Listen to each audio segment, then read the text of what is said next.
Hello guys, welcome to my channel जिसका नाम है ऑल इन वन रिएक्ट। और आज हम एक प्रॉफिट स्टोरी सुनने जा रहे हैं जिसका नाम है story of profit Ibrahim.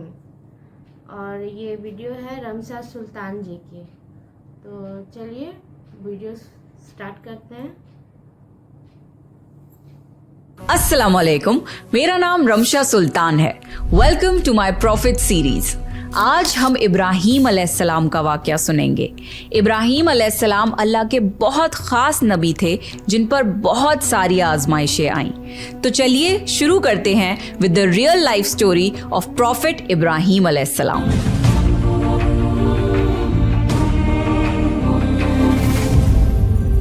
Ibrahim अलैहिस्सलाम इराक के मशहूर शहर बाबिल में पैदा हुए। इब्राहीम अलैहिस्सलाम के बाप बुतों को तराश कर बेचते थे और खुद भी बुतों की इबादत करते थे। इब्राहीम अलैहिस्सलाम ने अपने बाप और अपनी कौम से फरमाया, तुम किसकी इबादत करते हो? वो कहने लगे, बुतों की। इब्राहीम अलैहिस्सलाम ने फरमाया, जब तुम बुतों को पुकारते हो तो क्या वो सुनते भी हैं या वो तुम्हें कोई नफा और नुकसान भी पहुंचा सकते हैं? तो लोगों ने कहा, ये हम कुछ नहीं जानते, हमने तो अपने बाप दादाओं को इसी तरह करते पाया है। अल्लाह ने इब्राहीम अलैहिस्सलाम को कम उम्र में ही हिदायत दे दी थी, इसलिए इब्राहीम अलैहिस्सलाम ने कभी एक लम्हे के लिए भी बुतों की इबादत नहीं की थी। इब्राहीम अलैहिस्सलाम ने अपने बाप को समझाने की बहुत कोशिश करी और फरमाया, अब्बा, मुझे ऐसा इल्म मिला है जो आपको नहीं मिला, इसलिए मेरे साथ हो जाइए, मैं आपको सीधा रास्ता दिखाऊंगा। अब्बा, शैतान की इबादत ना कीजिए, बेशक शैतान अल्लाह का नाफरमान है। अब्बा, मुझे डर लगता है कि आपको अल्लाह का अजाब ना आ पकड़े, कि आप शैतान के साथी ना हो जाएं। उनके बाप ने जवाब दिया, ए इब्राहीम, क्या तू मेरे माबूदों से फिरा हुआ है? अगर तू बाज ना आया तो मैं तुझे संसार कर दूंगा। तू मुझसे दूर चला जा और कभी नजर ना आए। इब्राहीम अलैहिस्सलाम ने अपने बाप से फरमाया, आप पर सलामती हो, मैं अपने रब से आपके लिए बख्शिश तलब करता रहूंगा। वालिद के सख्त जवाब के बाद इब्राहीम अलैहिस्सलाम ने उनसे अलैदगी इख्तियार कर ली। इब्राहीम अलैहिस्सलाम बुत परस्ती से सख्त चिढ़ते थे। ईद के दिन उनकी कौम के लोग खाना पकाकर माबूदों के सामने रख देते, फिर शहर के बाहर एक मैदान में जमा होते, वहाँ खेलते कूदते और खुशियाँ मनाते। शाम को घरों की तरफ आते, सुबह बुतों के पास जो खाना रख गए थे उसको उठाते और तबर्रुक समझकर खा जाते। इस दफा जब ईद का दिन आया तो सब तैयार हो गए, पर इब्राहीम अलैहिस्सलाम तैयार नहीं हुए। वो लोग जाने से पहले इब्राहीम अलैहिस्सलाम के पास आए और पूछा, क्या आप हमारे साथ नहीं जाएंगे? इब्राहीम अलैहिस्सलाम ने आसमान की तरफ निगाह की और फरमाया, मैं बीमार हूँ। वो लोग इब्राहीम अलैहिस्सलाम को छोड़कर चले गए। फिर इब्राहीम अलैहिस्सलाम उन बुतों के पास गए, देखा कि उनके सामने खाना पड़ा है और उन बुतों ने उस खाने को छुआ तक ना था। इब्राहीम अलैहिस्सलाम ने उन्हें मुखातिब करके कहा, ये इतना खाना तुम्हारे सामने पड़ा है, तुम इसको खाते क्यों नहीं? तुम्हें क्या हो गया है कि बात तक नहीं करते? फिर पूरी ताकत से कुल्हाड़ा मारकर उनके टुकड़े टुकड़े कर दिए, लेकिन बड़े बुत को छोड़ दिया। तमाम छोटे बुतों को तोड़कर कुल्हाड़ा उस बड़े बुत के कंधे पर रख दिया। लोग जब वापस लौटे तो हैरान रह गए कि ये कैसे हो गया। कौम के लोगों ने मशवरा किया कि सबको जमा करो और इब्राहीम को बुलाओ और उसे सजा दो। सब जमा हो गए और इब्राहीम अलैहिस्सलाम से बोला गया, ए इब्राहीम, हमारे बुतों के साथ ये हरकत तुमने की है? इब्राहीम अलैहिस्सलाम ने जवाब दिया, ये काम तो इस बड़े बुत का है, मुझसे क्यों पूछते हो? तुम अपने माबूदों से क्यों नहीं पूछ लेते कि उनके टुकड़े टुकड़े किसने उड़ाए हैं? इब्राहीम अलैहिस्सलाम की ये बात सुनकर वो सब सोच में पड़ गए। फिर कहा, ए इब्राहीम, क्या तुम्हें इल्म नहीं कि ये बोल नहीं सकते? अब इब्राहीम अलैहिस्सलाम ने फरमाया, तुम अल्लाह के सिवा उनकी इबादत क्यों करते हो जो तुम्हें कुछ भी नफा ना दे सकें और ना ही नुकसान पहुंचा सकें? ताज्जुब है तुम पर और उन पर भी जिनको तुम अल्लाह के सिवा पुकारते हो। तुम उनकी पूजा करते हो जिनको तुम खुद अपने हाथों से तराशते हो। क्या तुम में बिल्कुल अकल नहीं? लेकिन सब कुछ समझने के बाद भी वो लोग अपने कुफ्र पर डटे रहे और इब्राहीम अलैहिस्सलाम को सजा देने का फैसला कर लिया। फिर उन लोगों ने एक मैदान में कई दिन तक खूब सारी लकड़ियां जमा की اور اس میں آگ لگا دی۔ جب آگ خوب بھڑک اٹھی تو انہوں نے ابراہیم علیہ السلام کو رسیوں سے باندھ کر اس آگ میں ڈال دیا۔ اس وقت ابراہیم علیہ السلام نے یہ دعا پڑھی، حسبنا اللہ و نعم الوکیل، میرے لیے اللہ کافی ہے اور وہی بہترین کارساز ہے۔ اللہ نے آگ سے فرمایا، اے آگ ابراہیم پر ٹھنڈی ہو جا اور سلامتی والی ہو جا۔ چنانچہ جب ابراہیم علیہ السلام کو آگ میں ڈالا گیا تو وہ ٹھنڈی ہو گئی۔ آگ بھی اللہ کے حکم کے بغیر نہیں جلا سکتی، اس لیے کیونکہ یہ بھی اللہ کی مخلوق ہے اور اس کی قدرت بھی اللہ کے پاس ہے۔ اس لیے جب آگ کو اللہ کی طرف سے ٹھنڈا ہونے کا حکم ہوا تو وہ ٹھنڈی ہو گئی۔ آگ نے نہ ابراہیم علیہ السلام کے کپڑے جلائے اور نہ جسم کے کسی حصے کو نقصان پہنچایا، صرف وہ رسیاں جلائیں جن سے آپ کو باندھا گیا تھا۔ لوگ آگ کے آس پاس ابراہیم علیہ السلام کو جلتا ہوا دیکھنے کے لیے کھڑے تھے، لیکن وہ یہ دیکھ کر حیران رہ گئے کہ ابراہیم علیہ السلام بڑے ناز سے آگ کے درمیان بیٹھے ہیں۔ لوگ اس معجزے کو دیکھ کر حیرت زدہ تھے۔ پھر ابراہیم علیہ السلام آگ سے نکلے۔ اتنا بڑا معجزہ دیکھنے کے بعد بھی لوط علیہ السلام کے سوا کوئی ایمان نہیں لایا۔ پورے بابل شہر کے لوگ کفر ہی پر ڈٹے رہے۔ ابراہیم علیہ السلام ان کا یہ رویہ دیکھ کر نا امید ہو گئے کہ اس سے بڑھ کر یہ کون سا معجزہ دیکھنا چاہتے ہیں۔ اس وقت بابل پر نمرود نامی بادشاہ کی حکومت تھی۔ جب اس کے پاس اس معجزے کی خبر پہنچی تو اس نے اپنے دربار میں ابراہیم علیہ السلام کو پیش کرنے کا حکم دیا۔ اس نے ابراہیم علیہ السلام سے ان کے رب کے بارے میں پوچھا۔ ابراہیم علیہ السلام نے جواب دیا، میرا رب وہ ہے جو زندہ کرتا ہے اور مارتا ہے۔ جواب میں اس نے کہا، میں بھی زندہ کرتا ہوں اور مارتا ہوں۔ اس نے حکم دیا کہ جیل سے 2 آدمیوں کو لے آؤ۔ پھر اس نے ایک کو قتل کرنے کا حکم دیا اور دوسرے کو معاف کر دیا اور کہنے لگا کہ دیکھ لو، میرے حکم سے لوگ مرتے ہیں اور میرے حکم سے انہیں زندگی ملتی ہے۔ اس پر ابراہیم علیہ السلام نے کہا، بے شک اللہ سورج کو مشرق سے لاتا ہے، تو اس کو مغرب سے لے آ۔ اس پر نمرود کے پاس کوئی جواب نہ تھا۔ پھر اس نے ابراہیم علیہ السلام کو شہر سے نکل جانے کا حکم دیا۔ ابراہیم علیہ السلام عراق کو چھوڑ کر شام کی طرف چل دیے۔ یہاں پر انہوں نے اپنے چچا کی بیٹی سارہ علیہ السلام سے شادی کی اور یہیں رہنے لگے۔ اس شہر کے لوگ بتوں کی پوجا نہیں کرتے تھے بلکہ ستاروں کو پوجتے تھے۔ یہ لوگ رات کو عبادت کرتے تھے کیونکہ ستارے رات کو دکھتے ہیں۔ ایک رات ابراہیم علیہ السلام ان لوگوں کے ساتھ نکلے اور ایک چمکتے ہوئے تارے کو دیکھ کر مذاق میں بولے کہ یہ میرا رب ہے۔ پھر جب وہ تارا چھپ گیا تو بولے کہ یہ میرا رب کیسے ہو سکتا ہے جو چھپ جائے۔ اگلی رات انہوں نے چاند کو دیکھ کر بولا، یہ میرا رب ہے۔ پھر جب دن ہوا اور چاند چھپ گیا تو بولے، یہ رب کیسے ہو سکتا ہے؟ اگر دن کے وقت کسی کو اپنے رب کی حاجت ہوگی تو وہ کیا کرے گا؟ ان باتوں سے ابراہیم علیہ السلام ان لوگوں کو غور و فکر کی دعوت دے رہے تھے تاکہ وہ لوگ غور کریں۔ پھر جب دن ہوا اور سورج نکلا تو کہنے لگے، یہ میرا رب ہے، یہ تو سب سے بڑا ہے۔ لیکن جب وہ بھی غروب ہو گیا تو کہنے لگے، یہ بھی رب کہلانے کے لائق نہیں، یہ سب تو مخلوق ہیں اور ان کا خالق کوئی اور ہے۔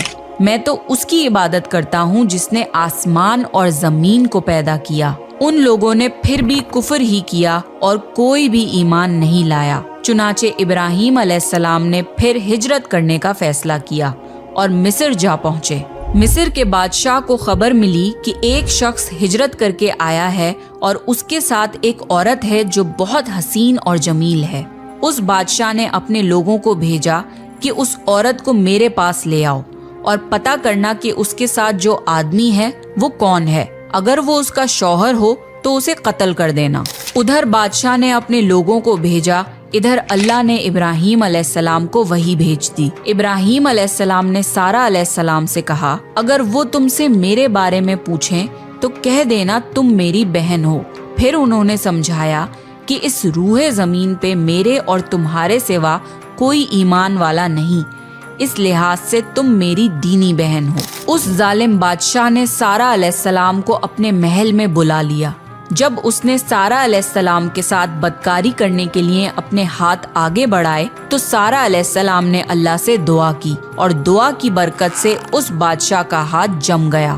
وہ بری طرح چیخنے لگا اور اس کے سارے ملازم آ گئے۔ یہ دیکھ کر سارہ علیہ السلام ڈر گئیں اور سوچا کہ اگر یہ مر گیا تو لوگ یہ سوچیں گے کہ میں نے اسے قتل کیا ہے۔ پھر انہوں نے اسے نجات دینے کے لیے اللہ سے دعا کی اور اس بادشاہ کا ہاتھ ٹھیک ہو گیا، پر اس نے پھر سے وہی حرکت کی، اس کا ہاتھ پھر جم گیا۔ ایسا 3 مرتبہ ہوا اور آخری بار اس نے سارہ علیہ السلام سے وعدہ کیا کہ اب کی بار اگر تو مجھے اس مصیبت سے نجات دلائے گی تو میں تجھے چھوڑ دوں گا۔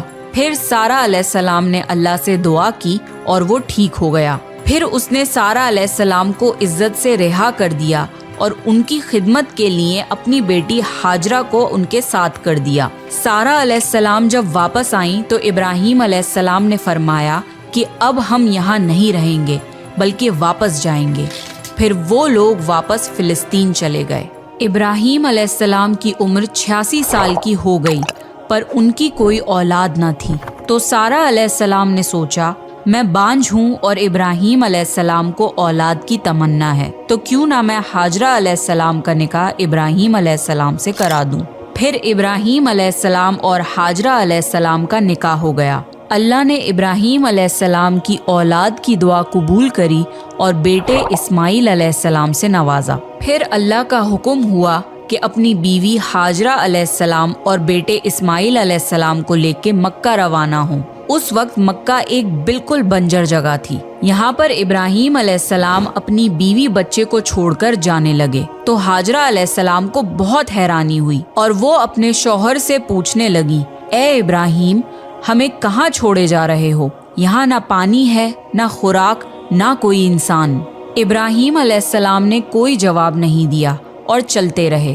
ہاجرہ علیہ السلام ان کے پیچھے چلتی رہیں اور سوال کرتی رہیں کہ ہمیں کس کے حوالے کر کے جا رہے ہو؟ یہ تو بالکل بے آباد جگہ ہے۔ ابراہیم علیہ السلام نے پھر بھی کوئی جواب نہیں دیا۔ آخر ہاجرہ علیہ السلام نے ان سے پوچھا، کیا آپ کو اللہ نے اس کام کا حکم دیا ہے؟ تو ابراہیم علیہ السلام نے فرمایا ہاں۔ تب سیدہ ہاجرہ مطمئن ہو گئیں اور بولی، اگر یہ بات ہے تو اللہ ہمیں بالکل ضائع نہیں ہونے دے گا۔ خوراک اور پانی چند دن میں ختم ہو گیا۔ پانی کا ایک بھی قطرہ نہ بچا۔ خوراک نہ ملنے کی وجہ سے ماں کا دودھ بھی خشک ہو گیا۔ اب بچہ بھوک سے بلکنے لگا۔ ہاجرہ علیہ السلام اپنے بچے کو بھوک سے روتا ہوا نہیں دیکھ سکتی تھی، اس لیے انہوں نے بچے کو وہیں چھوڑا اور پاس کی پہاڑی صفا کی طرف دوڑی کہ شاید کسی طرف پانی یا خوراک نظر آ جائے یا کسی انسان کی جھلک نظر آ جائے۔ جب کچھ نظر نہ آیا تو نشیب کی طرف پہنچی، پر جب انہیں بچہ نظر آنا بند ہو گیا تو تیزی سے مروہ کی پہاڑی کی طرف دوڑی۔ وہاں بھی کچھ نظر نہ آیا۔ خیال آیا کہ پھر سے کوشش کرنی چاہیے۔ اس طرح انہوں نے صفا اور مروہ کے درمیان 7 چکر لگائے۔ اللہ کو ہاجرہ علیہ السلام کی یہ ادا بہت پسند آئی اور اللہ نے ہاجرہ علیہ السلام کی اس سنت کو برقرار رکھنے کے لیے اسے حج کا حصہ بنا دیا۔ یہی وجہ ہے کہ مسلمان حج اور عمرے کے وقت صفا اور مروہ کے درمیان صحیح کرتے ہیں۔ جب وہ آخری مرتبہ مروہ پر پہنچی تب انہیں ایک آواز سنائی دی جو اسماعیل علیہ السلام کے قریب سے آ رہی تھی۔ وہ جلدی سے اپنے بچے کے پاس پہنچی تو دیکھا کہ اسماعیل علیہ السلام کے قدموں کے نیچے سے پانی پھوٹ رہا ہے۔ اللہ نے جبرائیل علیہ السلام کو ہاجرہ علیہ السلام کی مدد کے لیے بھیجا تھا۔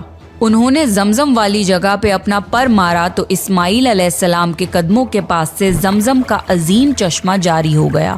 اللہ نے اپنے ان بندوں کے لیے زمین پھاڑ کر ایک چشمہ نکال دیا۔ یہی آب زمزم کا آغاز تھا۔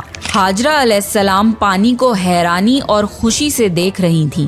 جب انہوں نے دیکھا کہ پانی چاروں طرف بہہ رہا ہے تو انہوں نے زمین کو کھودنا شروع کر دیا تاکہ پانی ادھر ادھر نہ بہہ جائے۔ پھر انہوں نے اس گڑھے کے چاروں طرف پتھر رکھ دیے اور بولی زم زم، یعنی رک جا۔ نبی صلی اللہ علیہ وسلم کا فرمان ہے، اللہ اسماعیل علیہ السلام کی والدہ پر رحم فرمائے، اگر وہ جلد بازی سے کام نہ لیتی تو زمزم ایک بہنے والا چشمہ ہوتا۔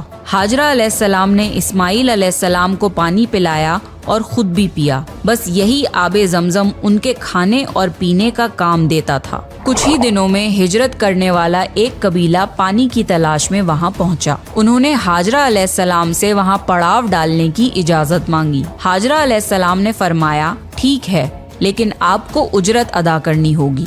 कबीले के लिए ये सस्ता सौदा था। उन्होंने फौरन हामी भर ली। इस तरह वहाँ रिहाइश शुरू हो गई और इस्माइल अलैहिस्सलाम वहाँ परवरिश पाते रहे। इस कबीले की मक्का में रिहाइश इब्राहीम अलैहिस्सलाम की दुआ का नतीजा थी। जब इब्राहीम अलैहिस्सलाम ने अपने बीवी बच्चे को बंजर जगह पे छोड़ा था तो ये दुआ मांगी थी, ऐ हमारे परवरदिगार, मैंने अपनी कुछ औलाद इस बेआबाद जंगल में तेरे घर के पास बसाई है, ये इसलिए कि वो नमाज कायम करें। बस तू कुछ लोगों के दिलों को उनकी तरफ माइल कर दे और उन्हें फलों की रोजियां अता फरमा ताकि ये शुक्रगुजारी करें।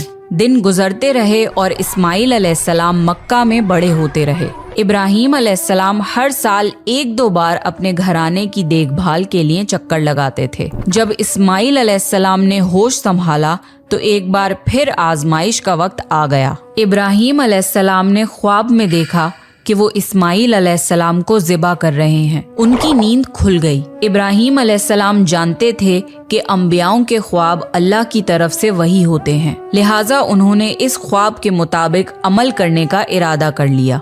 इब्राहीम अलैहिस्सलाम ने इस्माइल अलैहिस्सलाम से फरमाया, मेरे प्यारे बेटे, मैंने ख्वाब में देखा है कि मैं तुम्हें ज़िबा कर रहा हूँ। अब तुम बताओ कि तुम्हारी क्या राय है। इस्माइल अलैहिस्सलाम ने फरमाया, ए अब्बा जान, आपको जो हुक्म मिला है उसको कर गुजरिए, इंशाअल्लाह आप मुझे सब्र करने वालों में पाएंगे। बाप बेटे दोनों अल्लाह का हुक्म पूरा करने के लिए पेश हो गए। इस्माइल अलैहिस्सलाम ने अपने वालिद से फरमाया, जब आप मुझे ज़िबा करने लगे तो मेरी पेशानी जमीन पर रख दिएगा ताकि आपको मेरा चेहरा ना नजर आए और कहीं आपके हाथ रुक न जाएं। इब्राहीम अलैहिस्सलाम ने ऐसा ही किया और आंखों पर पट्टी बांध ली। अब उन्होंने छुरी पकड़कर गर्दन पर चला दी, लेकिन छुरी ने गर्दन ना काटी। इब्राहीम अलैहिस्सलाम ने जोर लगाया तो उन्हें एक दुम्बे की आवाज आई। इब्राहीम अलैहिस्सलाम ने हैरान होकर पट्टी खोली तो देखा एक दुम्बा कटा हुआ है और इस्माइल अलैहिस्सलाम दूर खड़े मुस्कुरा रहे हैं। अल्लाह ने इब्राहीम अलैहिस्सलाम को आजमाया और इब्राहीम अलैहिस्सलाम अल्लाह के एक हुक्म पे अपने इकलौते बेटे को कुर्बान करने के लिए राजी हो गए। वो भी वो बेटा जो उन्हें 86 साल की उम्र में पूरी जिंदगी बे औलाद रहने के बाद मिला था। अल्लाह जालिम बादशाह नहीं। अल्लाह ने इब्राहीम अलैहिस्सलाम से उनके बेटे को नहीं छीना, बल्कि जिब्राईल अलैहिस्सलाम को भेज के इस्माइल अलैहिस्सलाम की जगह जन्नत का एक खूबसूरत दुम्बा कुर्बान कर दिया। इसके बाद से अल्लाह ने दुनिया भर में इब्राहीम अलैहिस्सलाम की इस सुन्नत को जिंदा रखा और आज भी दुनिया भर में मुसलमान हज के मौके पर कुर्बानी करते हैं ताकि अल्लाह की राह में इब्राहीम अलैहिस्सलाम की तरह कुर्बानी करने का जज्बा पैदा हो।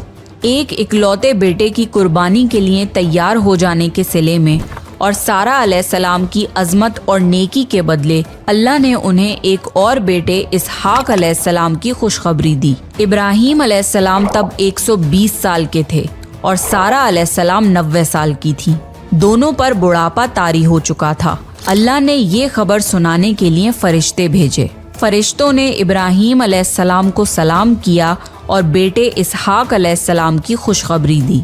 ये सुनकर सारा अलैहिस्सलाम बहुत हैरान हुई। कहने लगी, क्या मैं बच्चा जनूंगी? हालांकि मैं बांझ हूँ और मेरे खाविंद बूढ़े हो चुके हैं। ये तो हैरत की बात है। इस पर फरिश्तों ने कहा, अल्लाह के फैसले पर ताज्जुब ना कीजिए, ये तो अल्लाह की आप पर रहमत है, बेशक वो काबिल तारीफ है। इब्राहीम अलैहिस्सलाम इस्माइल अलैहिस्सलाम से मिलने मक्का आते रहते थे। एक मर्तबा उन्होंने फरमाया, ऐ मेरे बेटे, अल्लाह ताला ने मुझे हुक्म दिया है कि इस मुकाम पर अल्लाह का घर तामीर करना होगा। इस्माइल अलैहिस्सलाम ने फरमाया, मैं हाजिर हूँ। फिर इब्राहीम अलैहिस्सलाम और इस्माइल अलैहिस्सलाम ने मिलके काबा की तामीर की।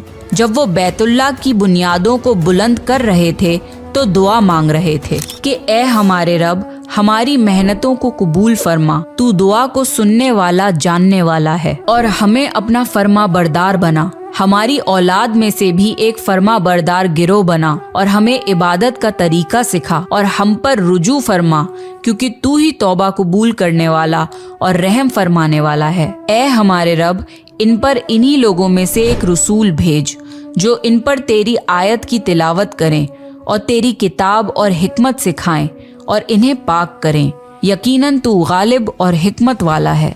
तामीर के वक्त अल्लाह ने जन्नत से एक पत्थर भेजा था जिसका नाम हजरे अस्वद था। ये पत्थर निहायत सफेद था। अब ये पत्थर लोगों के गुनाहों की वजह से काला हो गया है। तामीर के वक्त इब्राहीम अलैहिस्सलाम एक पत्थर पर खड़े हुए। वो नंगे पैर थे। उसी वक्त पत्थर पिघल गया और पत्थर पर उनके पैरों के निशानात आ गए। इसी पत्थर को आज मुकामे इब्राहीम कहा जाता है और आज भी लोग इसे देख सकते हैं। इस तरह काबा तामीर हुआ। अल्लाह ने इब्राहीम अलैहिस्सलाम को हुक्म दिया कि लोगों में हज का ऐलान करो। इस पर इब्राहीम अलैहिस्सलाम ने फरमाया, ए अल्लाह, मेरी आवाज़ भला किस किस तक पहुँचेगी? अल्लाह ने जवाब दिया, आपके ज़िम्मे आवाज़ लगाना है, पहुँचाना हमारा काम है। फिर इब्राहीम अलैहिस्सलाम अरफात के पहाड़ पे चढ़े और आवाज़ लगाई, लोगों, बैतुल हरम का हज करो। इसकी बरकत से अल्लाह ने बैतुल हरम की मोहब्बत लोगों के दिलों में डाल दी, जिसकी वजह से आज तक हर कोई हज और उम्रा की ख्वाहिश रखता है और हजारों लोग हर साल बैतुल्लाह का हज करने के लिए आते हैं। इब्राहीम अलैहिस्सलाम ने 175 साल की उम्र में वफात पाई। इब्राहीम अलैहिस्सलाम पर बहुत आजमाइशें आईं, पर हर मामले में इब्राहीम अलैहिस्सलाम अल्लाह के वफादार रहे। इसलिए अल्लाह ने इब्राहीम अलैहिस्सलाम को खलीलुर रहमान के लक़ब से नवाजा, यानी अल्लाह का दोस्त। तो ये था इब्राहीम अलैहिस्सलाम का बेहतरीन वाक़या। अगर आपको प्रॉफिट सीरीज़ में इंटरेस्ट है तो प्लीज़ मेरे चैनल को सब्सक्राइब कर लीजिए। आपको ये वीडियो सीरीज़ कैसी लग रही है प्लीज़ कमेंट करके ज़रूर बताइए और मुझे नेक्स्ट कौन से प्रॉफिट पे वीडियो बनानी चाहिए वो भी सजेस्ट करिए। And I see you next time. This is me Ramsha Sultan signing of.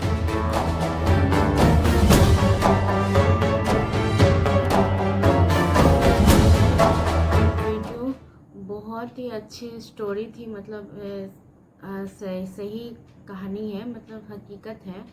और इसमें यही दिखाता है कि एक आवाज़ में एकदम जो प्रॉफिट इब्राहीम थे वो अल्लाह के सिर्फ एक हुक्म पे तैयार रहते थे, कभी भी दोबारा सोचते ही नहीं थे।